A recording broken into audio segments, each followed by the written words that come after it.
Sosok mayat dalam karung di pagar alam ternyata seorang nenek, korban dihabisi suaminya.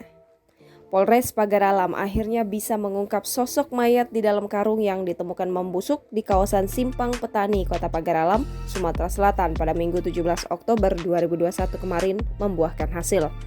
Mayat tersebut diduga Waldasih berusia 60 tahun, warga sekitar lokasi penemuan mayat tersebut. Mayat tersebut merupakan korban pembunuhan yang diduga dilakukan oleh suaminya sendiri, yaitu S. Belum tahu pasti apa motif pembunuhan yang dilakukan pelaku kepada istrinya sendiri.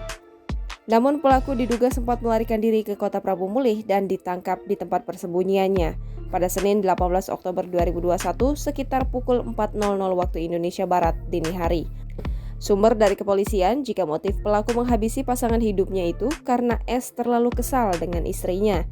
Kapolres Pagar Alam AKBP Arif Harsono SIK MH melalui Kasat Reskrim Polres Pagar Alam AKP Najamuddin mengatakan pihaknya sudah berhasil mengungkapkan identitas mayat perempuan yang ditemukan membusuk dalam karung. Penemuan mayat di Pagar Alam terjadi di aliran Sungai Suban Simpang Petani di RT 3 RW 2 Kelurahan Alun 2 Kecamatan Pagar Alam Utara pada Minggu 17 Oktober 2021 pukul 10.30. Jangan lupa subscribe, share, komen, dan like ya.